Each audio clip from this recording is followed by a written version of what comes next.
Magandang gabi Luzon, Visayas, Mindanao.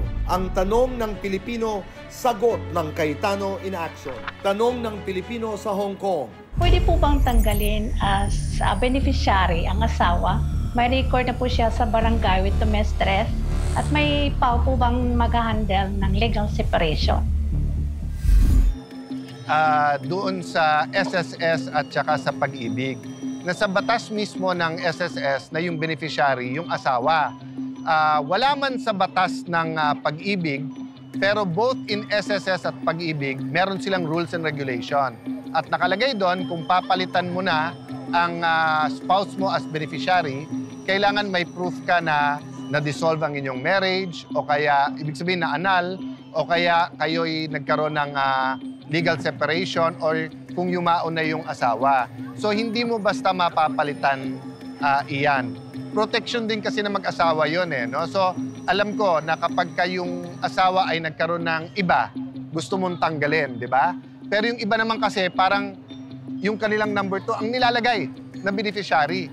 Kaya yung batas actually protects yung asawa to be there, no?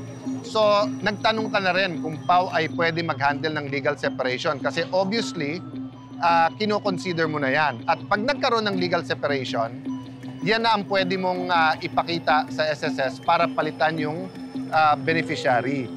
The answer dun sa PAW, yes, under 2 conditions, pwedeng i-handle ng PAW ang legal separation ng isang humingi ng tulong sa kanila. First, yung test kung indigent, di ba? May income yan. I-flash na lang namin kasi kung taga Metro Manila o hindi. At secondly, yung merit, no? Kung mapapakita na talagang this will be pursuing justice at makakatulong.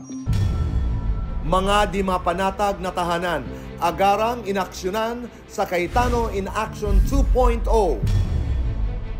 Biyanan ko, pinagmalupitan ako. Hindi tanggap ni Aling Milagros na ang napangasawa ng kanyang uniko iho ay si Joan, isang babaeng may 2 anak na sa pagkadalaga. Kaya naman mga mura at pananakit ang inabot ni Joan sa biyanan tuwing sila'y magkakabanggaan. Habang tumatagal po, doon ko na po nakikita yung ugali niya. Ayaw niya na po sa akin. Kung naghahanap buhay po, hindi niya binibigyan ng pera.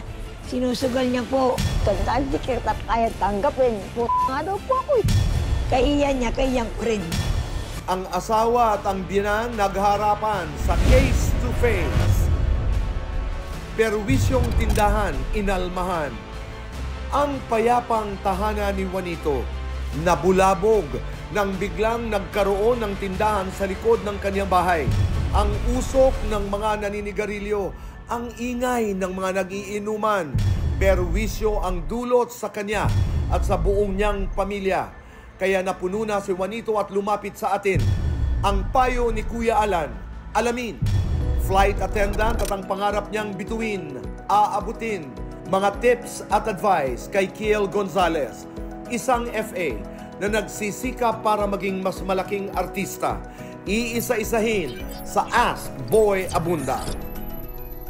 At si Rose, isang OFW na nagtagumpay sa Hong Kong, bumalik sa Pinas.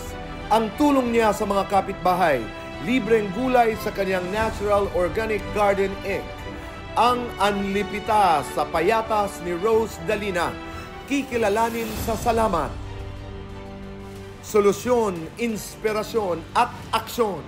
Lahat yan dito sa Cayetano in Action with Boy Abunda 2.0. Maraming salamat PMPC Star Awards for Television sa pagkilala sa Cayetano in Action with Boy Abunda bilang Best Public Affairs Program at Best Public Affairs Program Hosts. Ang parangal na ito ay magiging inspirasyon upang ipagpatuloy ang aming simpleng prinsipyo. Honoring God, building communities, and transforming the nation. Sa ating mga kababayan at mga pamilyang nagtiwala at nagbahagi ng kanilang mga kwento, salamat po. Kayo po ay bahagi ng tagumpay na ito. Muli, maraming salamat PMPC para ito sa Diyos, sa bayan at sa bawat Pilipino.